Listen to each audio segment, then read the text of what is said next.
Good morning, everyone. Welcome to day two of Urban Arc. I'm Neha Sami and faculty here at IHS, and I'm really excited for this panel, partly because this is very close to the work that I do, and I'm really interested in and very excited to hear the range of conversations that this promises on questions of urban governance, on institutional design, on participation across both the public and the private spectrum. And the question of urban governance and institutions and participation and sort of the range of stakeholders that we see in processes of urban transitions and transformations is something that sort of was underlying in a lot of the conversations that we had yesterday, particularly in the closing plenary as well. And so it's really nice to have a panel that brings a lot of these questions front and center, because a lot of them are often buried, and it takes a lot to be able to pull out and tease out questions on urban governance, because often these are not obvious in the work that we do, and the kind of manifestations of urban transitions that we see. Um, we have two presenters here in person, as you can see, and three folks online. I think a couple of people are having a few tech check issues, but we'll just go ahead and get started and hopefully work our way through the panel. We'll go in the order that's there in the schedule. So we'll start with Anusha, who's online, and just work our way down the thing. So, Anusha, over to you. Isn't Jennifer? Oh, sorry, Jennifer. Sorry, my apologies, Jennifer. It's okay.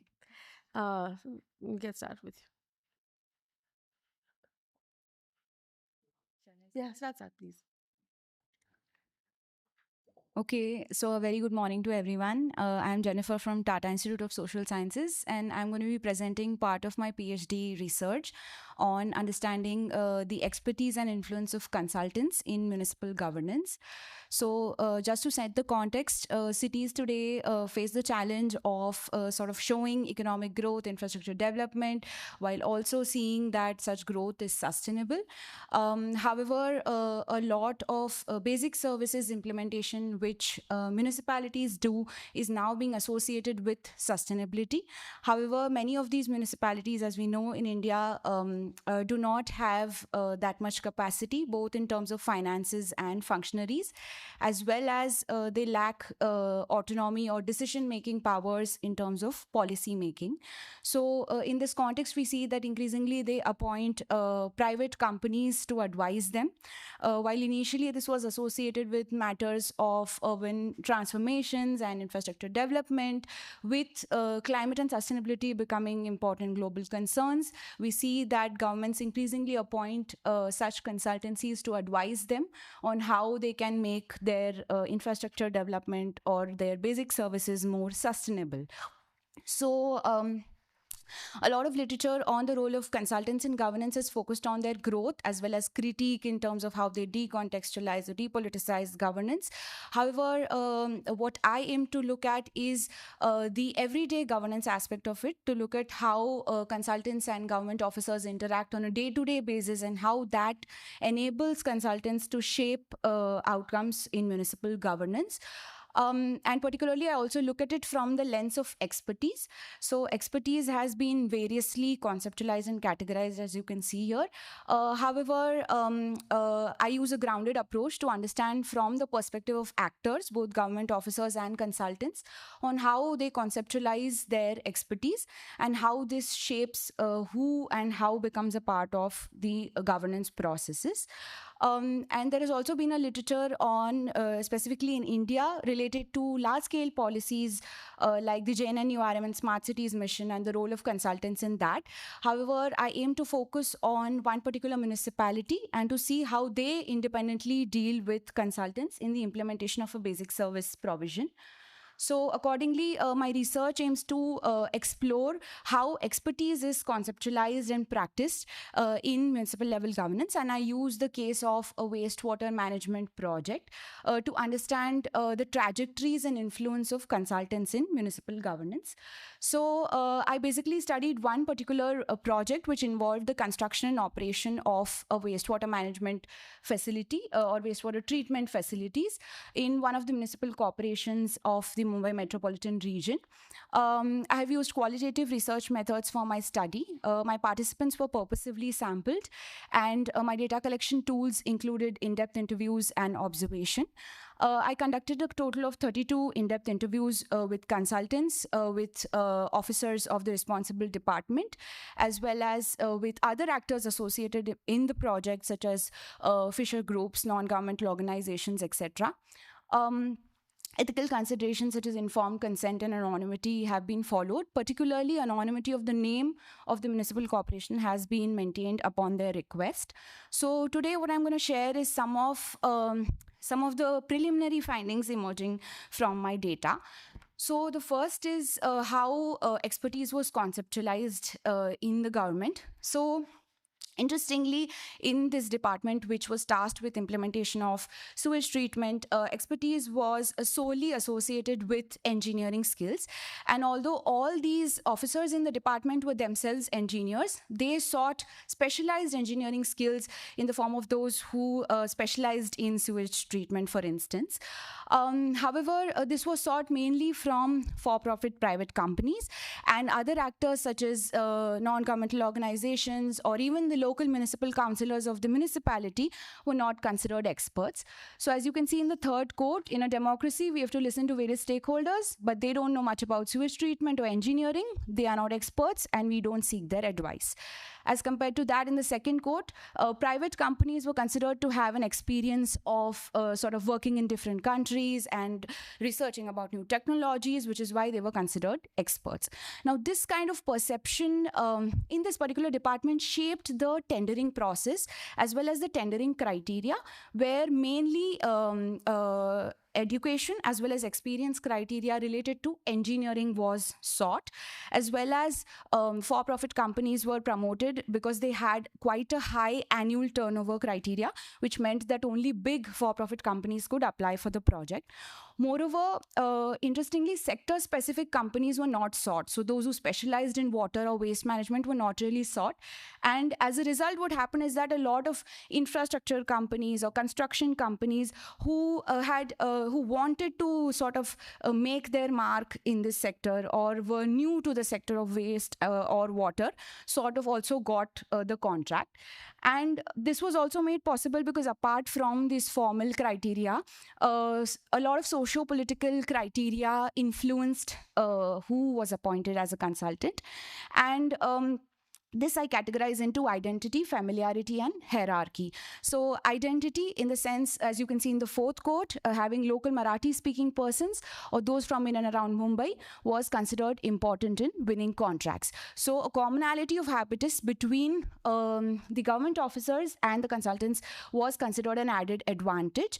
And as a result, what I saw from my research also is that most of the consultants appointed were Hindu Marathi-speaking male engineers, which was a demographic very similar to that of the department itself.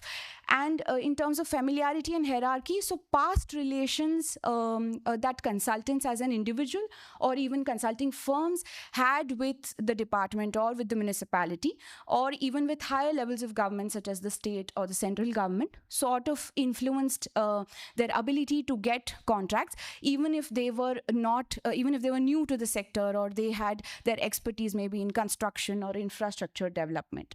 So basically, these kind of consultants who were appointed also, I would like to mention, were mainly for implementation of the project. So they were tasked with work such as overseeing the construction, managing the construction work, and maybe looking at the design, monitoring, etc.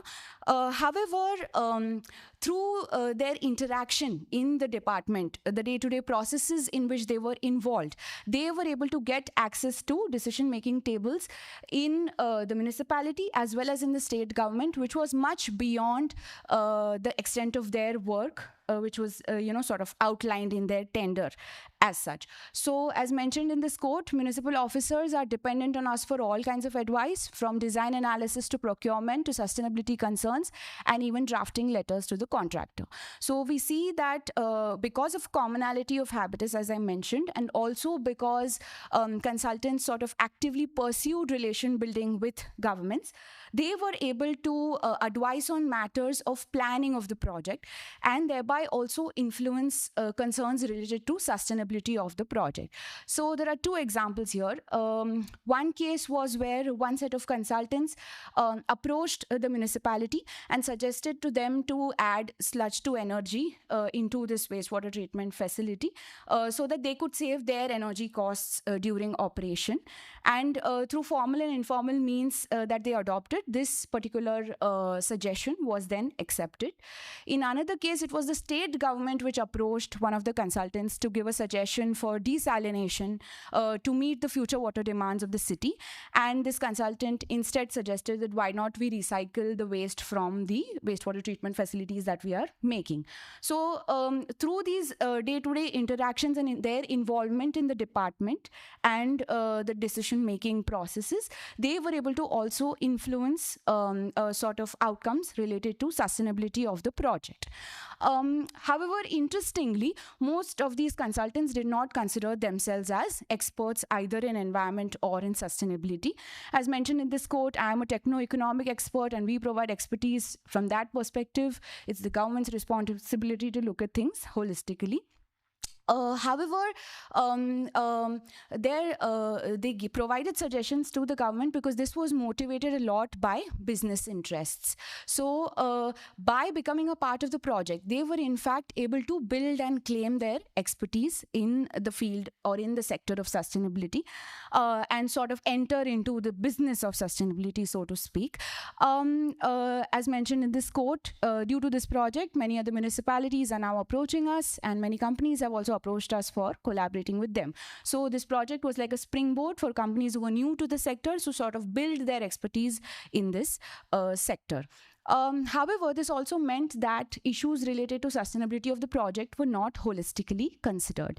So one example is by a past consultant who was actually involved in the planning process or the master planning of the sewage treatment, who mentioned that the technologies which they had suggested were in fact changed by these consultants who came at the implementation stage, and argued that these were in fact much more unsustainable because they required much more technology dependence and they were energy intensive, and they also required specialized training personnel.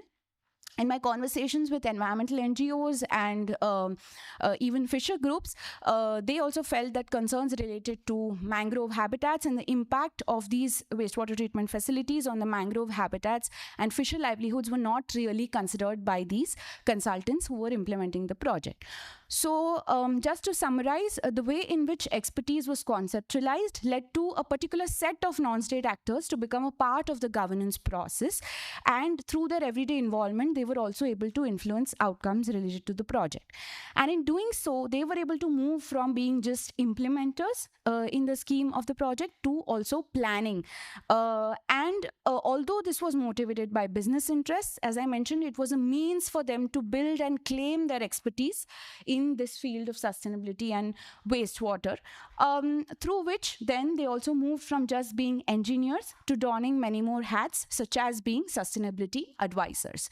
Now, while this interestingly shows us how actors are able to transform or sort of mold their expertise as per the need, what we also see in terms of consequences in process is that municipal capacity and outlook continued to be limited. In terms of outcomes, sustainability issues were not holistically considered. And in terms of expertise, there was a limited democratization of expertise in the sense that only one particular set of actors became a part of the governance process.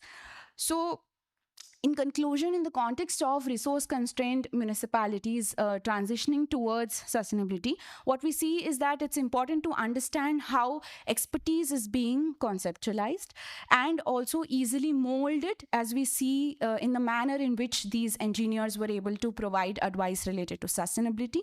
And when we talk about sustainability and climate governance, we always look at the need for having a multidisciplinary approach or a multi-sectoral approach. And we would like that there is more democratization of expertise and an involvement of both epistemic and performative knowledges in planning and implementation, and for which we also need a transition in urban governance to provide more training, know-how, and decision-making powers to municipalities. However, what I see from this case is also that expertise was very politically constituted based on the particular context, the institutions, and the individuals involved in it, and therefore it's a major task. This is like something that we would want to happen, but then the reality that we see is a kind of a nexus or a cycle that I presented, which only leads to a particular set of actors to continue to be a part of the governance process. Yeah, thank you so much. Thanks, Jennifer. That was right on time. So our second speaker has requested to go last. So maybe we start. Sandeep, if you're here and can hear us, can we go to you next? Yes, madam. Am I audible? Yes. Yeah. Very good morning to all the panel speakers and also uh, respected IAHS. I'm extremely sorry because of some technical problem. I'm unable to share my PPT. So can I, with the permission of the chair, can I continue my presentation? Yes, please. Please go ahead. Oh, thank you very much. And today I'm going to discuss about governance, growth, and sustainability, navigating urban transitions and challenges in post-bifurcated Andhra Pradesh. So, as we all know that urban centers often described as engines of the economic growth, has disproportionately they have been contributing for the global GDP, and also the implications of urbanizations are particularly been happening in the developing countries like India, where at one end economic transformation is an opportunity, but the major challenge is on the governance side. So complexities, whenever we are talking about the benefits of the rapid urbanization happening in the country, the major issues related to governance are still a big challenge for us. And urban centers in India contribute over 60% of our national GDP at present. So next, uh, I want to talk about urbanization trends, how they are happening, and the major challenges at present. So, if at all we are taking about, according to a report of Ministry of Housing and Urban Affairs, 60% of India's GDC gross GDP is being projected approximately 75% by 2030, with the urban population, whatever it has been expanding from time to time. So, in India, we are only considering the four cities, Bombay, Delhi, Bangalore, and Hyderabad, as tier one cities where majority of the development has been happening there because of, as we know, 35% of India's software exports have been coming from Bangalore's IT sector. And we all know that Bombay, because of RBI, stock markets, it has been considered as a financial capital. And Hyderabad and Chennai have been considered as global IT destinations, and even in pharmaceuticals also, and automobile manufacturing, all these aspects. So, because of this huge economic imbalances in the urban patterns in our country, where concentration of wealth has been happening at particular geographies, most importantly, metro cities, what we are calling today.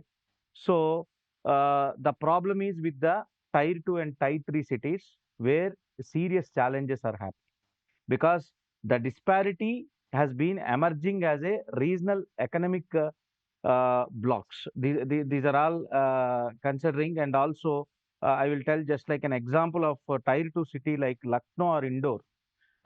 Indore has been recognized for its waste management model and has been successfully considered as India's most cleanest city in Swachh Sarvekshan Index. Whereas in tier 3 cities like Guntur, or if you take in Andhra Pradesh, or if you take Dharwad in Karnataka, even though they are potential urban corridors, because of their imbalances in this growth, in the pattern of economic opportunities, the governance is also having a serious impact on the urban growth. So with this, I want to come up with the some major gaps what we can identify in our 74th Constitution Amendment Act. Where exactly we are having the problem is, one is about limited devolution of powers. That is the biggest challenge even for today. We are all facing up, because uh, whatever like urban planning, slum improvement, public health, all these have been subjects are having a dual control by both state governments and also at municipalities. Second aspect, second important gap I identified is in financial autonomy of ULBs. Still, it is having a major problem in almost 80 to 90% of the municipalities are struggling to have a sustainable financial models.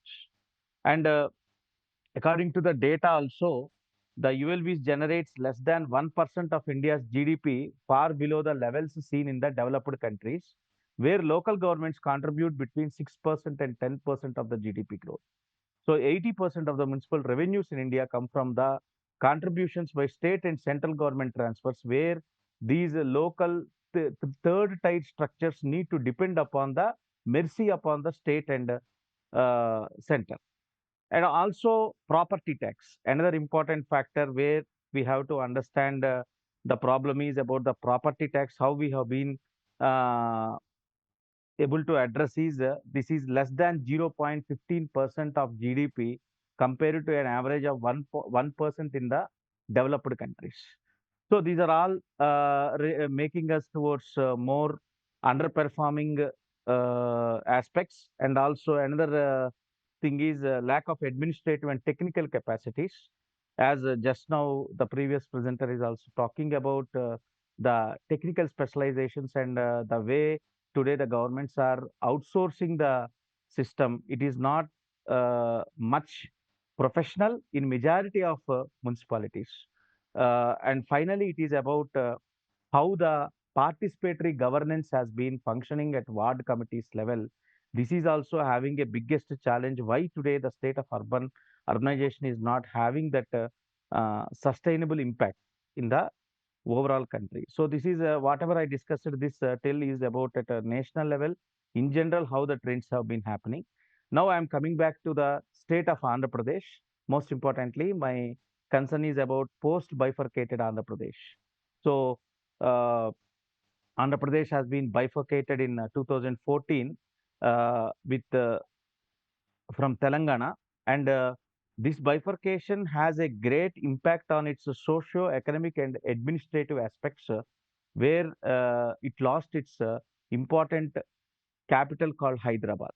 So we all know today, as we discussed in the beginning also, with the major growth engine, whenever we are able to not, for the Telugu states, both Telugu states combined, Andhra Pradesh is Hyderabad. Okay. So because of this loss, the urban governance in the state has also evolved in the response to the bifurcation happened.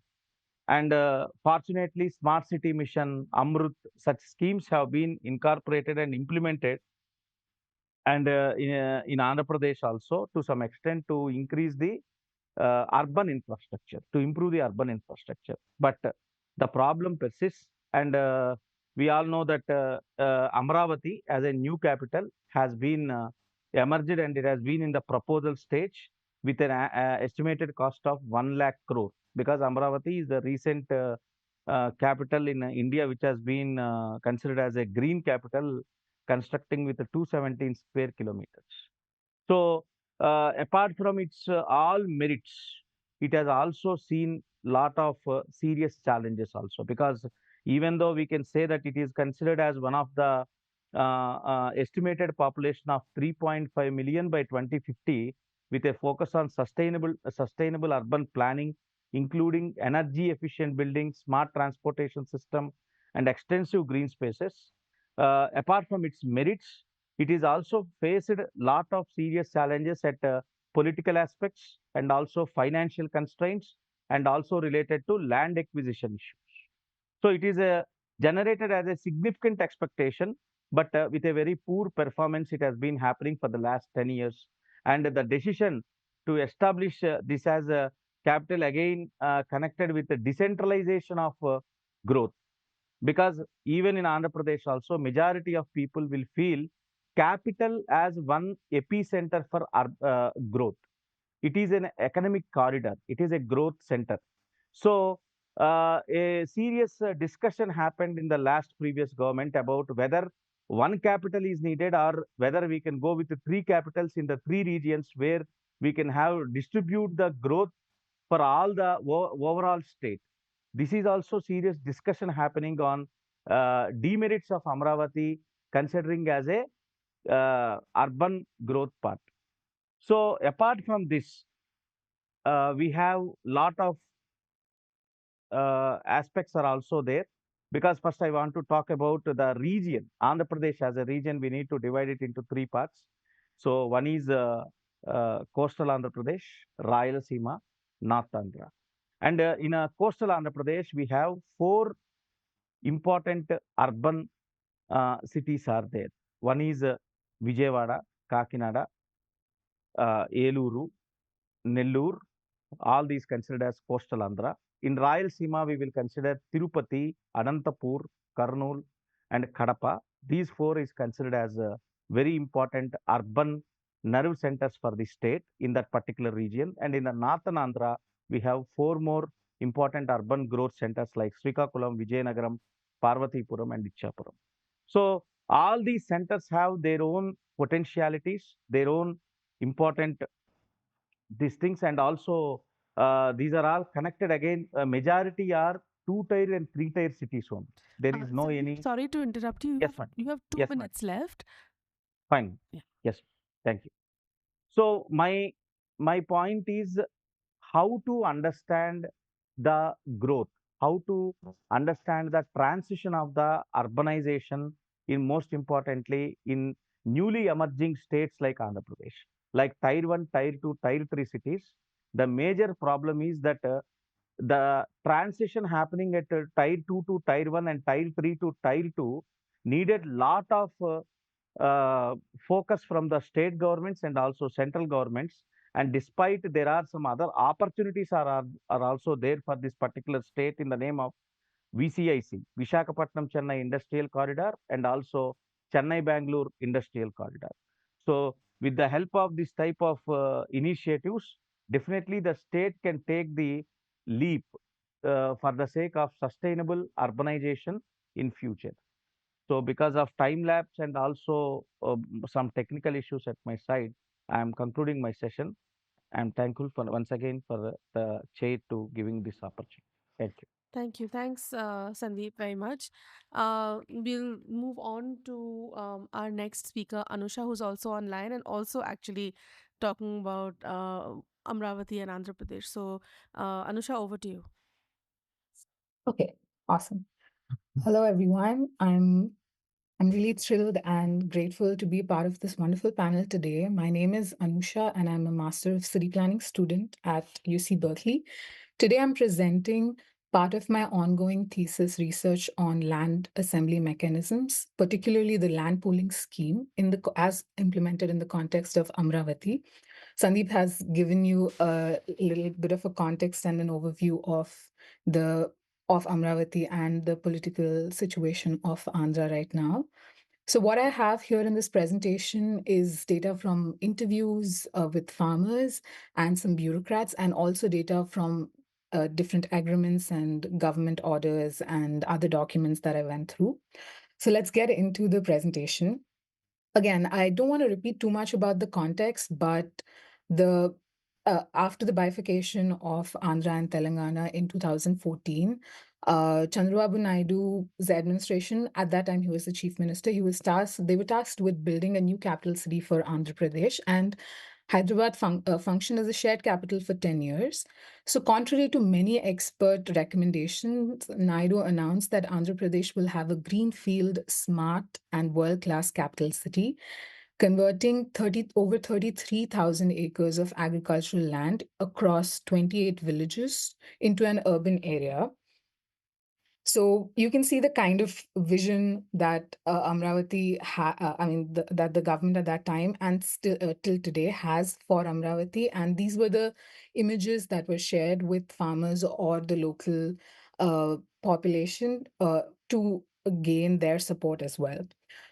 So Naidu is well known as a pioneer of bringing foreign investment into Indian urbanization process as he did in Hyderabad in 1990s post-liberalization. And he continues this focus, or his government continues this focus on wealth generation in Amravati's case too. Greenfield cities, as Sandeep has also mentioned, are seen as these engines of growth and urban investment. And that's exactly how Amravati was also placed in public eye as this being a place where a lot of international investors or large scale companies and universities would come and invest in, and would people would have the opportunities that they usually go outside of the country for. They'll have it right in their backyard. That was the whole idea. So a key component to Naidu's plan is the rural to urban transition is the land pooling scheme. So the city is developed as multiple infrastructure projects for which multilateral development banks like the World Bank or AIIB or ADB or other organizations provide loans for these large-scale infrastructure projects. So if you want something of this scale, these projects need that much money, and that comes from these MDBs. And land required for these massive projects, in case of Amravati, is assembled through the land pooling scheme. So a quick overview of what the land pooling scheme is. It's basically a mechanism where landowners contribute their agricultural land to the government or the designated authority for urban development. And it enabled through an agreement. In this case, it's called Form 9.14, I think. And enabled through an agreement, in return of their agricultural land, farmers receive a smaller portion of reconstituted, well-serviced urban land with higher market value, and along with annuity payments over the course of 10 years. So the government promised them that within 3 years, they'll get a reconstituted plot for, in this case, 1,200 yards for every 1 acre. And so let's lay down the stakeholders in this agreement. First, it's the land pooling farmers who give their land for the land pooling scheme. What is important to note here is there's two scales of starkly different farmers here. A very small portion of large scale farmers who have lands up to 100 acres and more, and a very large population of small scale farmers who have lands from anywhere between 0.5 acres to like 10 acres. So most of the land that went into pooling was from these smaller scale farmers, and then and all of them have the same terms. And then the next stakeholder here is the landless farmers or the farm laborers who do not receive, or people who take who do not receive any other kind of compensation but pension until this process is over. That is for 10 years. And the last stakeholder is APCRDA, which is Andhra Pradesh Capital Region Development Authority, who administers the pooling, provides reconstituted plots, and addresses any grievances, among many other things they do. Okay. So LPS, or the land pooling scheme, is seen as more of a win-win method compared to land acquisition, which is the normal thing to do. Because here, instead of the government paying a large sum of money when they are not able to, the government strikes a deal with the farmers, and the farmers are in return supposed to be getting speculative gains over a period of time. So it's seen as both of them are set to make a profit. But what what is important to note here is land pooling scheme does not warrant for any kind of social impact assessments or environmental impact assessments, because this is not it's a scheme and not an act like Land Acquisition Act, where like a long lot of activists fought long to get their rights heard through this act, and all these institutions were put in all these processes for checks and balances were put in place so that nothing is um, nothing is unjust at the end of the day. But land pooling scheme is seen a way to circumvent all those processes and create have an easy way of going about assembling land. It's not in this case, it's very interesting to see that a lot of people did not protest as much and readily gave. We'll talk about that in a little bit ahead. But in my presentation, what I'm trying to talk about is how actively are land pooling farmers contributing to the development of Amaravati as a capital city beyond just offering their land. Because um, even Naidu's government put this up as people's capital, and they marketed this as something where people have the public, other than private investors and the government, have an equal stake in the process of building the city. So I think I'm starting off with uh, first analyzing if that is true and to what extent are provisions made for the farmers to be part of this process of building a city from the scratch. Anusha, sorry to So, interrupt. You have 4 minutes left. oh no, okay, okay. So I'm looking at participation through a few ways. One, voluntary participation.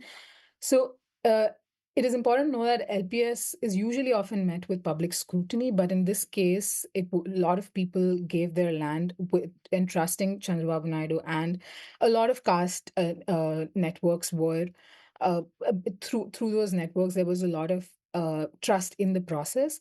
The only dissenting villages are have a spatial and financial logic to their stance. They are more towards already existing um, urban centers where along existing urban centers where the land rates are already high. So they look for better compensation from their side. So the next thing I want to talk about with participation is inescapable consequences. The farmers who did give their land um, did not, once government changes happen, as mentioned in the previous presentation also, once those changes happen, the farmers who did give their land were kind of stuck in the middle. They could not take their land back. They could not sell it as per the agreement. They could not get any kind of public welfare schemes, farm welfare schemes based on that land. And since some construction or some kind of reconstitution movement, something has happened on those lands again, they could not ask for the lands back. So administrative bodies were shifted and reconstructed from panchayats to CRDA, and also the farmers lost access to their land completely and left in limbo. So the next way I want to talk about participation is through lobbying and protesting. Many of the Amaravati farmers in 2019 protested against the idea of three capital cities for the region, as we talked about in the previous presentation. And they protested against this model and really lobbied for that, for Amaravati as a capital. And they received a lot of funds from their transnational counterparts and NRIs who also had lands here. And in this way, they were able to sustain a 5-year-long campaign. And they were also able to ask for uh, they were also able to ask for the development of the city to be made more faster and more efficient and all of that to international organizations too. It was the same group of, not the same, dissenting farmers previously have been able to lobby their concerns to World Bank. And because of that, more consultations are being made from the World Bank side this time around, because so funding was pulled back in around 2018, 2019, and now is given back to this project again in 2024. And what the mistakes that were made with respect to social impact assessment, etc., are now being corrected, course corrected by World Bank right now. But even in these consultations, it's mostly people who are well-read, farmers who have access to these kind of networks. When the meetings happen, are also first that information is also passed through several caste networks, and so a lot of people who are not in this loop are left out of the loop. So the World Bank also ends up reconfirming concerns of mostly the land pooling farmers and not the farmers who are dissenting to this entire process. So yeah, so it's a very specific case of how the interests and motivations of farmers who are more richer and have a larger benefit coming out of it, the large scale farmers of 100 acres or whatever, are trickling down into more smaller scale farmers, because these were the farmers who explained it to their counterparts or to the other farmers how land pooling is going to be beneficial. And these are also the farmers who then end up being part of the knowledge production with the World Bank, or talking them through all the issues, whether it's environmental issues or social economical issues of the region. Anusha, could you So, wrap up, please? You're almost out of yes. time. Okay, this is my last slide. So I think what I'm trying to say at the end of this is, while we talk about participation in case of a greenfield city through land pooling specifically, what we need to address is participation of who. If at every level it keeps becoming more exclusionary, and the interest keep filtering out. So one of the dissenting farmers raised this question of, does Amaravati only belong to the land pooling farmers and not to the rest of the residents of Andhra Pradesh? And I think that that's the question that struck with me the most. So, in case of something like land pooling, who does the city belong to? Is it only the land pooling farmers because they've seemingly given up a lot more in exchange to build the city, or or do we have to think about participatory governance systems in a way where more number of or all the residents of the state are involved in the governance or the participation or the development of the city? So I'll end it on that note, and thank you so much. Thanks, Anusha. Um, so from there we go to Sahil, who's going to talk about peri-urban agrarian frontiers in Delhi. Okay. Thank you. Good morning, everyone. Thank you for having me. Thank you for being here offline, online. I am Sahil Shashidharan, pursuing my PhD in geography at the University of Wisconsin-Madison. My presentation today is predominantly based on prior rounds of preliminary fieldwork conducted mostly during past visits in previous summers. So the provisional nature of these ideas as I initiate dissertation fieldwork in Delhi now must be mentioned before I start. Another thing I'd like to acknowledge is the support by the whole Center for Science and Technology Studies, the Institute of Regional and International Studies, and the International Academic Program at my university for providing time and resources to be here and also conduct fieldwork in the past. I also thank organizers of a symposium on today's geographies of imperialism at Syracuse University, where an earlier version of some of these ideas were presented and I got feedback. So thank you for that. And on that note, I'll start with one last disclaimer. I do not have a conventional slideshow.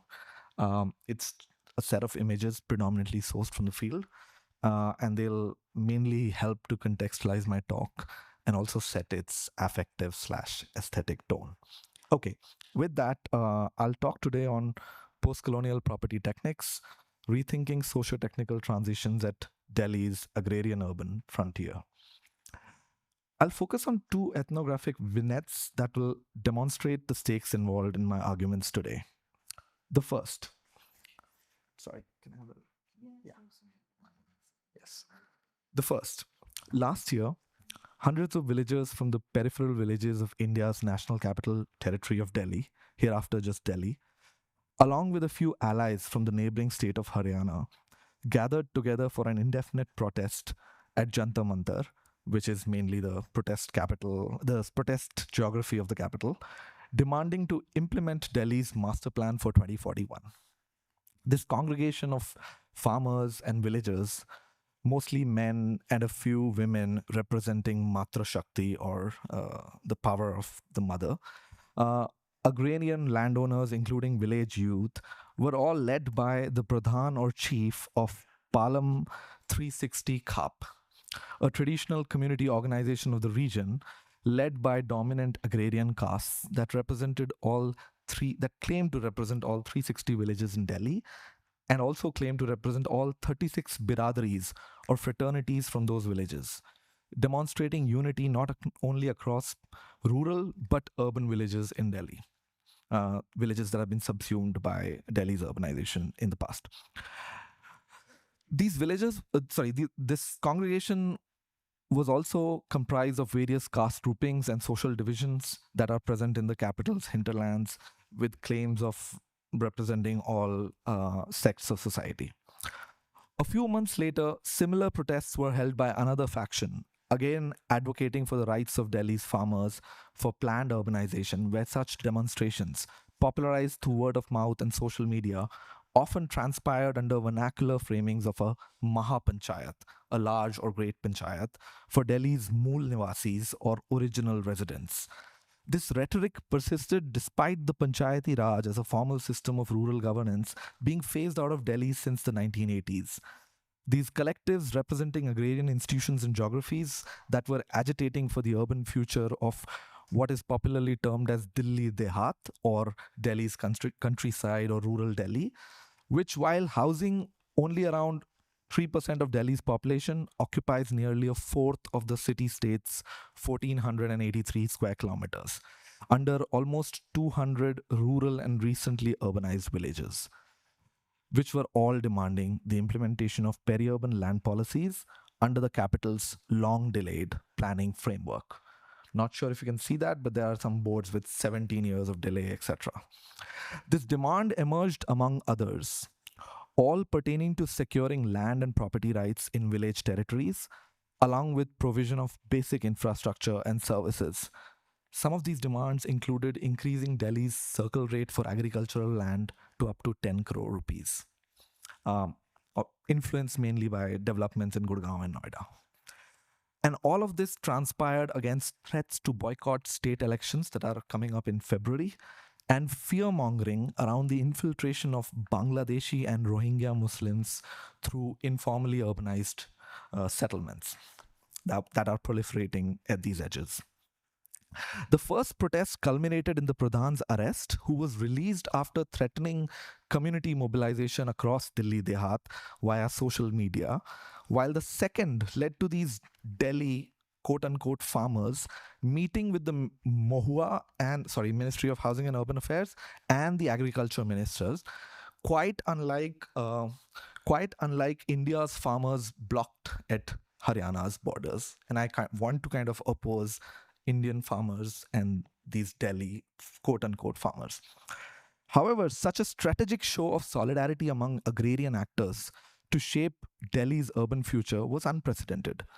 After successfully dissenting against Prime Minister Modi's neoliberal farm laws, the political figure of the protesting farmer has not only gained spotlight in national media, but was now also actively engaged in reshaping Delhi's urban politics. Now I move to my second vignette, from a year prior to these ongoing series of protests. On a hot summer morning in June 2023, hundreds of members of the Central Paramilitary Police Forces, including crowd and riot control units, along with Delhi police personnel, senior officials from the Delhi government and the Delhi Development Authority, as well as unidentified individuals in plain clothes, cordoned off a part of an unauthorized colony located at the northern periphery of Delhi. The demolition crew assembled on the ground that day not only represented the modern Indian state's punitive carceral logics in action through acts of containment, militarization, surveillance, and use of excessive force, but their presence was further emboldened by the state's totalizing legal and technical force. Apart from these militarized police forces, the squad comprised a dozen bulldozers, large excavators, as well as smaller earth-moving machinery, police buses, jeeps, and a bevy of operators, technicians, engineers, and surveyors endowed with information assembled from a combination of modern geospatial technologies and colonial-era cadastres. Furthermore, the arbitrary demolitions that followed were backed by a host of extra-legal technologies, ranging from illegal detentions, forced entries, cadastre-based utility disconnections, to errant demolition notices as well as an excessive public order prohibiting unlawful assembly in the area. Unlike similar demolition drives undertaken on a regular basis against illegal or informal developments in the capital, which is renowned for its long and violent history of evictions, this one felt different. Not merely an outcome of Delhi's planned illegalities, where state informality produces and reproduces urban informality. It began with a fury exemplified not only by the size and scale of the operation, the squad, etc., but also its timing, as it apparently began far too early in the morning, with accounts ranging from just after daybreak to long before working hours had begun. An anomalous occurrence in the languid life of post colonial bureaucracies renowned for our governmental machinery's inaction. Surprisingly, the target was an unauthorized colony already marked for regularization by the same body, DDA, Delhi Development Authority, through enumeration, geolocation, and legalization, processes that are all mandated under a 2019 law announced by Modi and passed by India's parliament. Now, Delhi is renowned for unplanned informal developments and state violence targeting its urban poor, all of which have arguably increased under Modi's technocratic rule, characterized by a growing bulldozer Raj. And you can see that there, or known as the Pila Panja, the yellow claw, on one hand, and rhetorical socio-technical imaginaries of smart cities and a digital India on the other. And similar drives have been carried out in the past by municipal or district authorities against informal or illegal developments such as godowns, warehouses that you can see on screen, or residential colonies, but never the city's elite farmhouses, which have been recently rezoned as low density residential areas that have all mushroomed on agro-pastoral lands at Delhi's agrarian urban frontiers. So, areas that you see here in the images. And yet, this episode was clearly set apart in its tenor. The state violence unleashed continuously till the evening resulted in scores of buildings being randomly demolished, many more utility connections being aggressively dismantled, mostly electric connections, women and children being forcibly evicted, goods and materials strewn outside or destroyed along with the structures, threats of suicide and violence emanating from within the community, an unconscious pregnant woman unable to receive help or medical aid for hours, numerous illegal detainments in the buses and jeeps lined on the adjoining road, and a web of police lines and barricades that physically disabled any communication between members of the community or between their representatives and the squad's tight-lipped officials. Not only was the entire operation conducted with the full force of the state, it was also conducted with its utmost weapon of violence, silence. The day's operations were carried out bereft of any space for reasoning or opportunity for deliberation. Clearly, this whole scene was not just for due process or punishment. Rather, it was for the spectacle. But a spectacle for whom? Who was watching? And what was at stake? This wasn't even covered mostly in general English media. I had to find most of this information from local and regional media. Rather, it was for the spectacle. But a spectacle for whom? Oh, sorry, I went through that. Sorry. And what was at stake in this demonstration of the state's capacity to demolish allegedly unauthorized extensions of an informal settlement marked for regularization at the northern edge of Delhi? Rumor, myth, stories, and lore circulating within the community and without repeatedly mentioned the planned expansion of a rural road to a sector level road, and that these allegedly unauthorized extensions of the colony might be impeding the same, along with potential complaints by local villagers in this regard. But there was no mention of the same either in the limited media coverage nor in any of the official documentation associated with the demolition drive. And yet, after it was all over and the courts had intervened and set a stay on the demolition, the renowned BJP politician, Bharatiya Janata Party politician and national level legislator who arrived in the evening and who discussed with the community representatives late into the evening and who even spent the night in the house of a prominent community leader in solidarity, put on quite a show in the morning, calling the Lieutenant Governor's office on his speakerphone and providing assurance to the crowd that the road will not be built, or at least it will not be expanded on this side, and would be shifted for expansion towards the other side where pristine agricultural lands bounded this till then relatively unknown and unremarkable village-based settlement. Yes. Time out? Okay. All right. I'm so sorry. I okay. Anyways, I'll answer some questions. Can I take 1 minute to conclude? Yeah. So the core point here, I'll just read this last paragraph out. So what brought about these shifts? How did agrarian urban entanglements emerge within Delhi's mainstream political scene? What led farmers and village youth from becoming vocal on social media to now organizing for demands to urbanize rural Delhi? Naturally, it would be quite naive to suddenly position the farmer, a central character of agrarian life, who is by definition perceived to be quite peripheral to urban affairs, at the helm of radicalizing India's transforming urban politics. Rather, it is proposed to comprehend the rise of this newly tech savvy political agent as a sign of a latent tendency coming to the surface, where this sociopolitically unique figure actually stands in to symbolize a conjunctural site to witness the coming together of interconnected geographical and historical impulses that anchor urbanization in India today. Tendencies that are now only bearing themselves at the peak of her neoliberal transformations through newly emerging contradictions. These strands can be traced back on one hand to the colonial continuity of agrarian property regimes and rural socio-cultural configurations that necessarily project village level caste politics onto a globalizing India, paving the way for a more agrarian urban political future for her cities, and on the other hand, to capital's expansion into newer frontiers, where urbanization also serves as the driver for socio-spatial and political reconfigurations.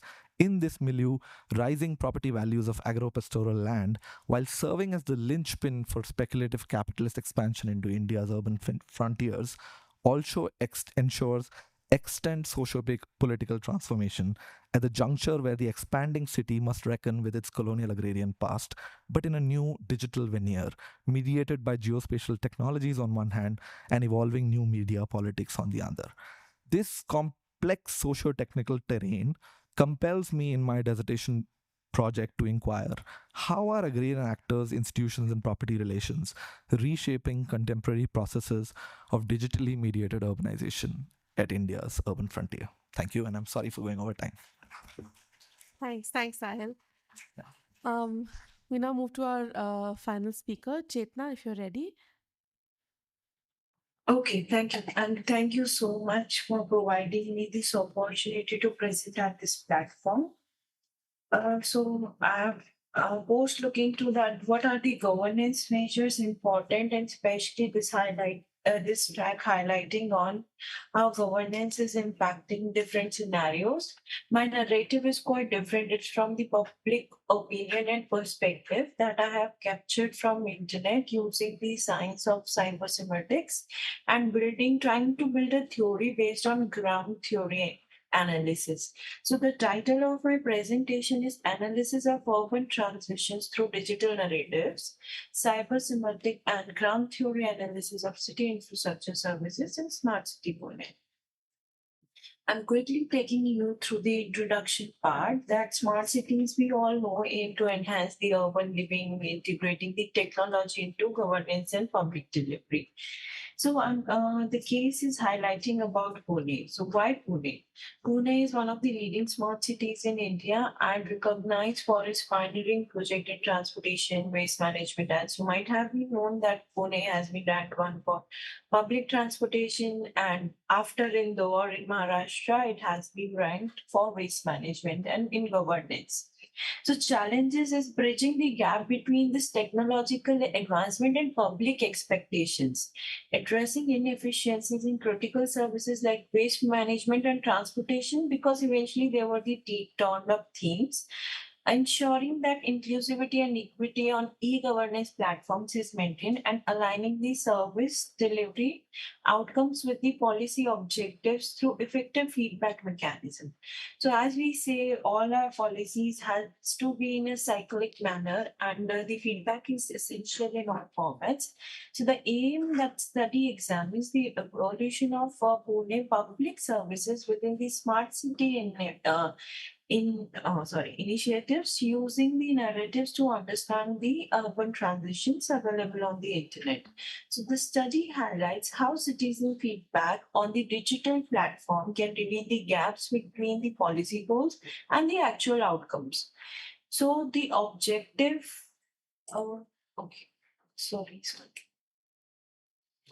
just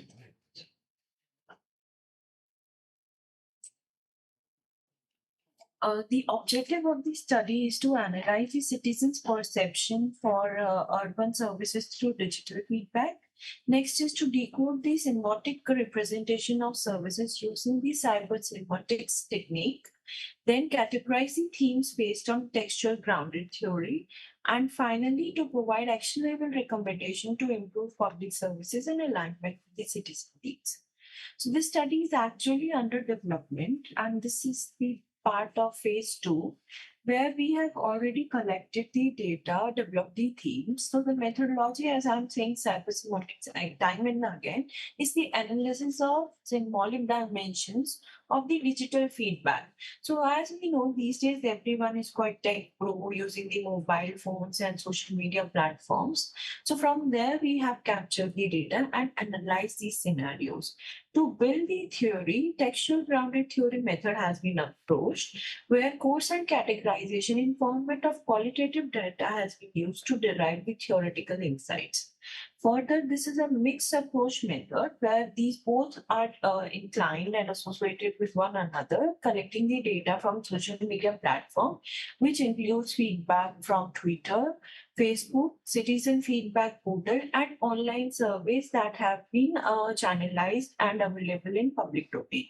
The software used to capture this data was Encapture, and the terms that were looked for on different social medias were infrastructure, public smart city, public transport, waste management, e-governance were the taboo that came up.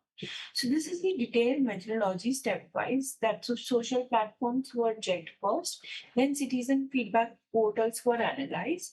Further to this, news article and blogs that are available on the with the title Pune Smart City Initiatives or in the same domain, or the blogs by urban enthusiasts which are available online were added to the archives. For the analysis, then online discussion forum record and deliberations are available on the internet, multimedia content that is available in open source, and the reports which are available for the public domain. So this is the cyclic development that came out of the recursion and the possibilities that we were discussing time and again in this particular process, and we developed this particular methodology, which is starting from the identification of the topic, which was in context of the digital narratives related to infrastructure services in smart cities, further collecting the data, coding it to develop the theory, categorizing it, then in developing the categories, if we have any sub themes, further to this, finding a storyline and then sorting it, and then theoretically sampling was done to build the theory. The literature was emphasizing time and again on smart cities to enhance the efficiency of citizen engagement, and how this data-driven governance, because the social media feedbacks and comments are itself a source of data, but in a qualitative manner. So when we don't have numbers, how do we justify the concepts and how do we derive? This is the next focus which we are taking the study forward towards. Whereas this particular cyber semantic framework has been proven to understand meaning-making decision in digital environment. And the theory making based on this textual theory, it has been identified to define the patterns and theme in the qualitative data. So amalgamation and contemplation of these theories have been emphasizing, and then talking eventually about this big world out of all the data and product types which we have developed. So you might see what is the service overflowing, transparency, somewhere it is satisfied, but if you can see, the services are unreliable. There are certain issues that are happening with the tracking side, and then waste is another thing, overcrowded. There are some improvements. So there was certain balance between positive comments and negative comments. I'm glad to confirm it here that the positive comments dominated over the complaints, whereas the complaints still have a significant role. So the balance, which three categories, major parameters were inclined towards waste management, public transportation, and e-governance. Whereas when I'm talking about the sub-themes in this particular categories, it is highlighting about the service transparency, the expectations from the end user, what is the responsive rate of e-governance, they were towards the challenges, accessibility issues, overcrowding. Then when we are talking about the bus system, public transportation, bus delays was reported highly. Then poor scenario of recycling by the end users have been reported drastically on Twitter, with lot of photographs and complaints being registered, as because this area is also dominated by IT people specifically. We got to see a lot of complaints on the platform such as Twitter, then photographs of overflowing bins, and what is the irregular waste collection scenario. So now knowing all Chetna, these sorry to things, we can interrupt. eventually Chetna, focus. sorry to Yeah, interrupt. We have yes, 5 minutes left. yeah, sure. We'll be completing in 5 minutes. So the focus is completely diverting in to focus or divert into the direction when people are actually complaining. That means participation is there. They are trying to indulge into the system and try to correct it. That's why they are coming up on different platform and reporting it. So now it is at the end, on the hands, like governance hands, to take a call and bring up certain solutions in this direction. So the recommendations were channelized in the similar direction. I think I missed something here. So apologies for this, but what the recommendations highlighting were towards that waste management, irregular schedules shall be defined, overflowing bins shall have a check. There is a lack of monitoring which needs to be addressed, and recycling efforts need to be consistent and effective throughout the city. If there is a check in terms of transportation, delays can be improved, and accessibility component in the transportation principles can be looked after. So this is how I'm taking away these feedbacks and the word matrix towards a conclusion, and taking a word from the citizens and participation of people on different platforms online to make a call to the governance side of policymakers to take certain actions. And hence I conclude this presentation. Thank you. Thanks, Chetna. So we have about 15 minutes left. We'll open it up to questions. We'll take a few questions from the floor here first and then go to questions that we have online. Yes. Hi, thank you everyone for such a wonderful set of presentations. I have a couple of questions. The first one is to Chetna. So, Chetna, you were talking about feedback and from the smart city on services, and I was citizen feedback, and I was curious to know how the citizen has been defined, thinking about accessibility to digital platforms, and who is sort of visible, invisible in that sort of platform. And so if you could share a bit of your thoughts on that. Sure. And then I have another question. I think I'm not sure if this is for, I guess this might be for Sahil, but it's also bouncing off from Anusha's presentation. So what really struck me is the idea of agrarian actors in participation in both your presentations, and I'm thinking a little bit about my own experience with the Maybe Delhi campaign, and also seeing some of those actors present at suggestions and objections. And I'm curious to know of the methods of organizing of these actors, of non-agrarian actors, and where do non-agrarian actors fit in? So, for example, Anusha spoke about the role of the World Bank, and then a sort of trickle down,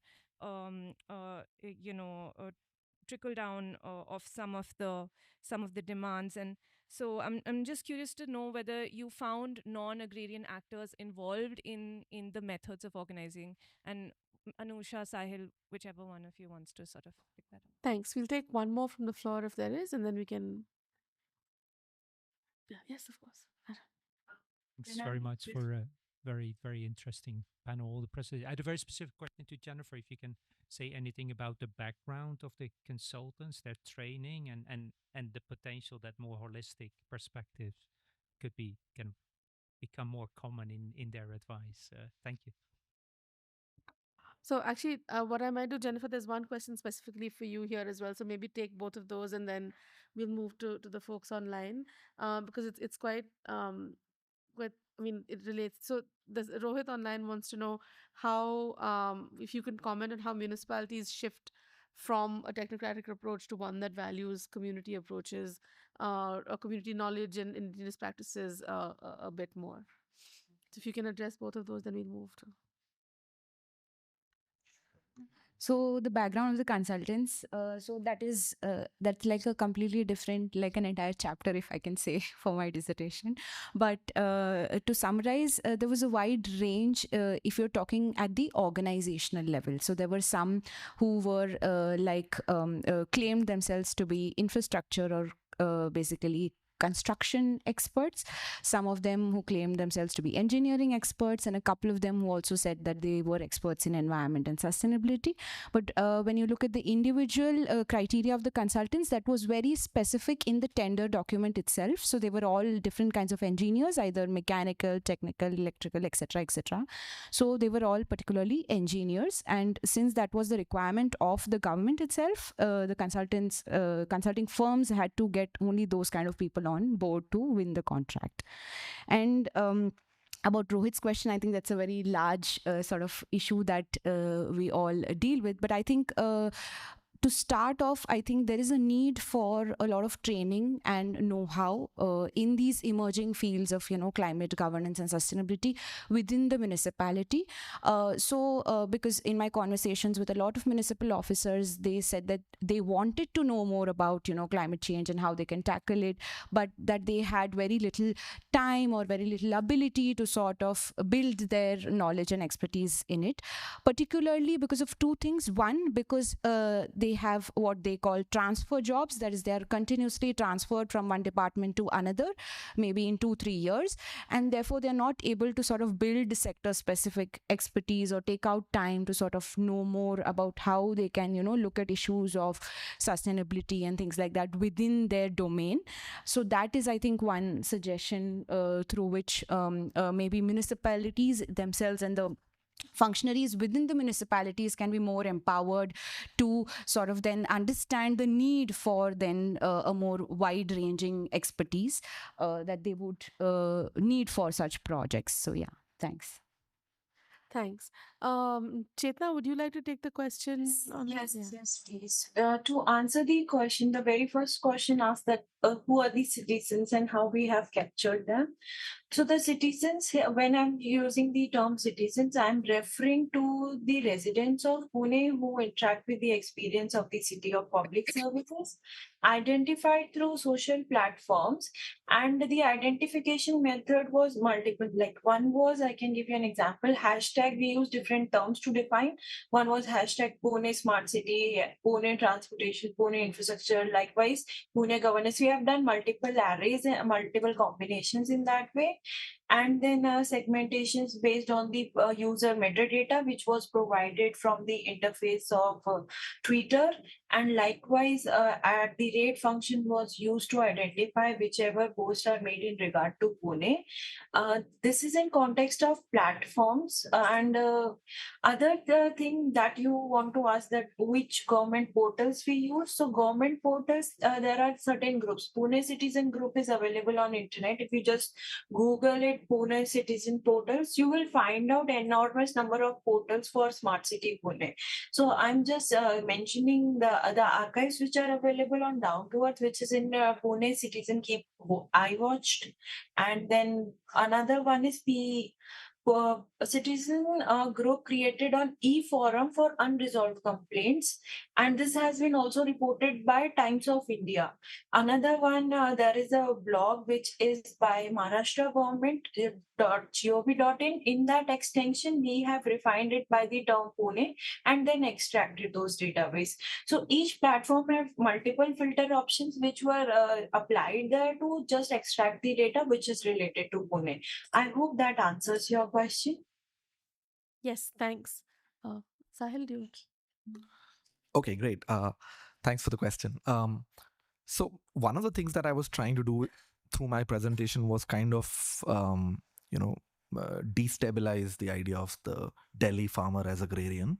So partly that problem of agrarian, non-agrarian needs to be passed out a bit more in a more nuanced manner. And so one of the things that I'm trying to also grasp there is, these are okay. So just because there have been other work on Delhi and Gurgaon where farmers have really capitalized on their property, especially through rentiership and land sales, etc.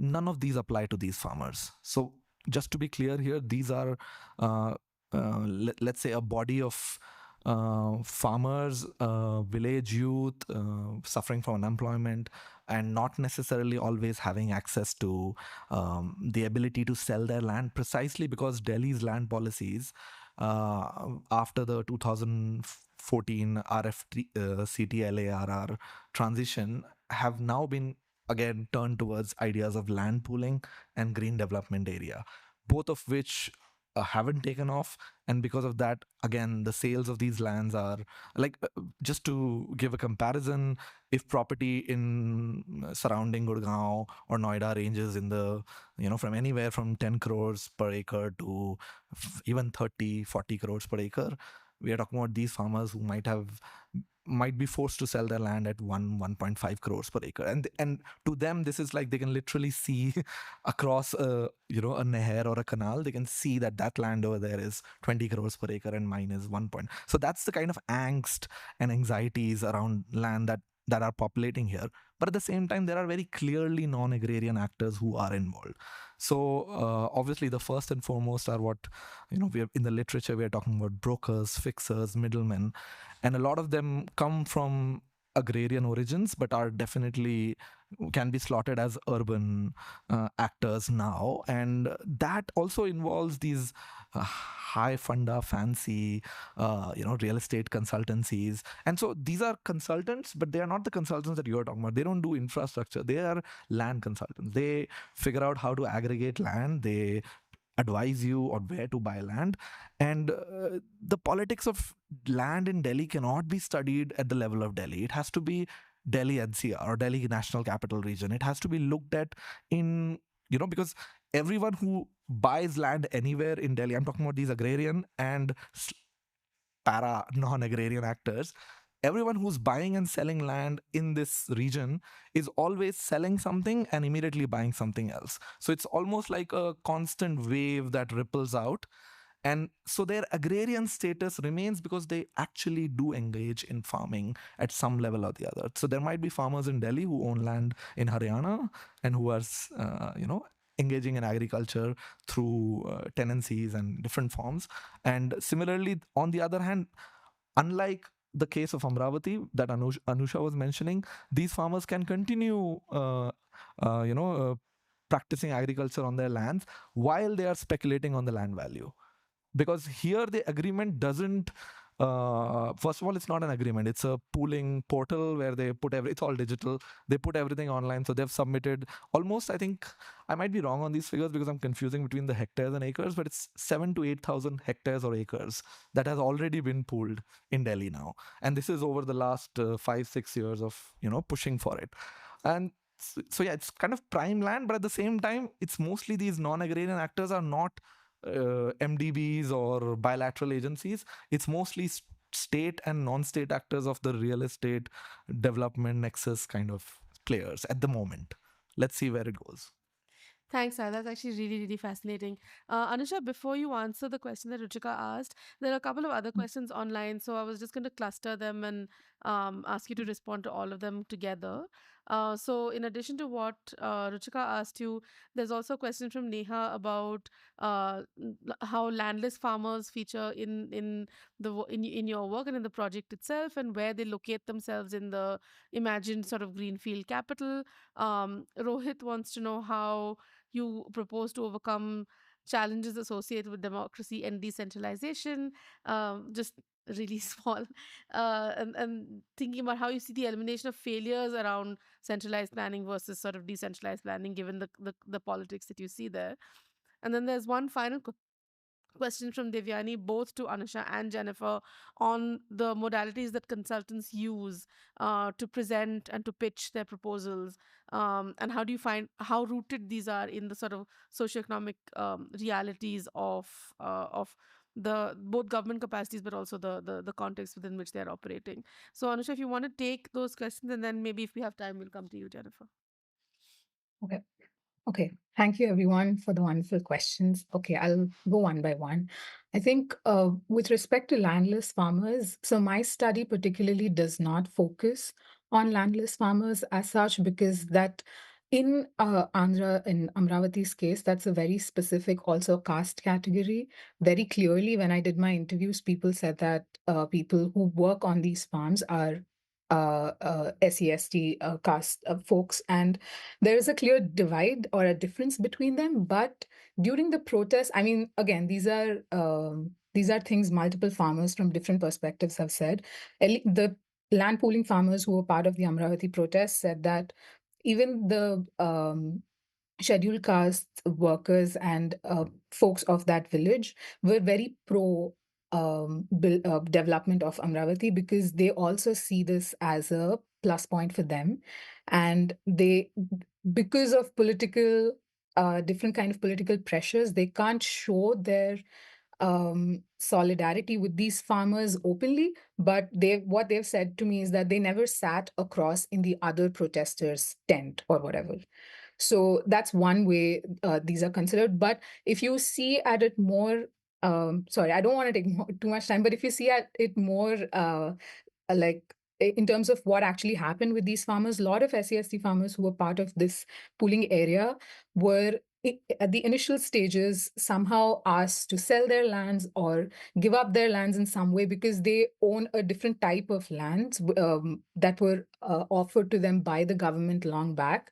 So these are an entirely different kind of lands compared to the land pooling farmers in the inner parts or the agricultural parts of the city. These are more close to the Krishna River and those kind of lands. So though in a way those farmers were displaced, but nobody talks about them in that language. They say that they were also profited from this process. So yeah, it's a little bit more complicated, I think, in that way. And my research does not focus there, because I think that that requires a specific focus in itself. And okay, sorry, I can't keep track of my questions. I see another question about how different governments approach, or different states approach land pooling or land acquisition, different land acquisition methods. Land acquisition is the more centralized, or like there is an act that every time you have to build something and if you want to acquire land, you have to go through set processes. Land pooling came as an innovative alternative way to circumvent all those processes. And it's on the state authority to choose which one they want to implement. In Amaravati's case also, the land assembly is done in three ways. Land pooling is the major way. Land acquisition is also done for smaller plots where the government can actually pay back that much of compensation in crores or lakhs or whatever. And there's also small scale negotiations that happen there and then that people settle. So it's a more, I think, yeah, it does scale down to particular cases of cities and projects in that way. And then decentralization and democracy, I don't know.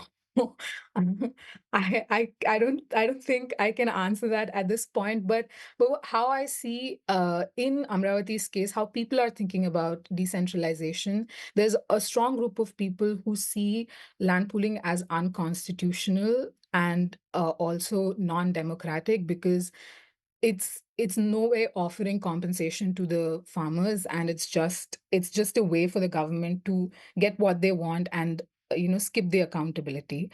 But and the even people who were dissenting and who were not really for Amravati as a capital city in this area, the people I spoke to at least, were not happy with Jagan Mohan Reddy's approach of like three capital cities, because they saw their political leverage in these areas kind of uh, like diluting a little bit, because what he did also left the farmers in a really bad position. So even if they liked the overall welfare approach of some of his schemes, they did not like that he did not take care of them. So decentralization in that way here I think people are not thinking about it in the way I would think of it as a planner, how equitable it is. People are thinking about it in a way how it's going to be useful and impactful for them. And Ruchika's question about non-agrarian actors, I think one of the interesting things that I found is how NRIs are part of this whole thing, because a lot of, especially larger landowning parcels, a lot of them have their kids studying in the US or wherever, and they have lands to their name here, and those lands are leased out to whoever. So those people have a certain vision to what kind of power they want over their land, or like how they want it to be part of the capital city. They kind of lobby that through their parents or through their networks, and that kind of trickles down. Another way is these NRIs are also funding all the farmers' protests. There is a way that they organize amongst themselves, and a lot of money to sustain a 5-year long protest without actually depending on anything else came from the NRIs. And yeah, that's one. And then one of the farmers said that nobody tells them about when these World Bank consultations happen. They just happen, and people, only the Kamas, get to know. These are his words. And then he said that even CRDO officials get to know, and they just figure it out amongst themselves. All these learned people, or people who know things or whatever. So I think that's another way non-agrarian actors at the local level interact with these people, especially with bureaucrats, IS officers, CRD officials. There seems to be a certain like network connection there, which I haven't fully explored, but definitely the farmers have raised that it's not very easy to for things to come down to their like doorstep. People don't come asking for their opinions. They have to go, and they don't want to go because their things are not heard. So it's a little messy like that.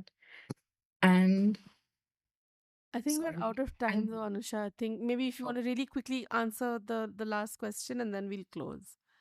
Okay. Devyani's question on how these visions are rooted in the socioeconomic context.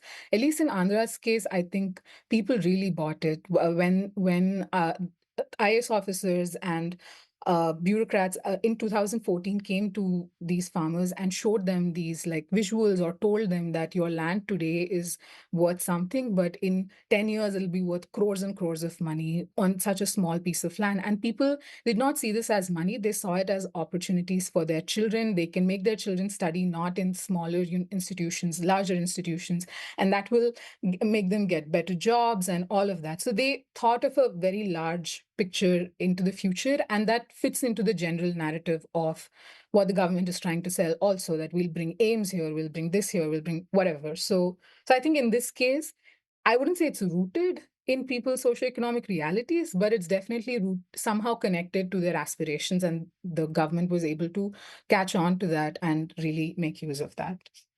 Thank you so much for the questions, guys. I've written down notes also. Thank you. Thanks, Jennifer. I think we're out of time, so maybe we can take that offline. Thank you all very much.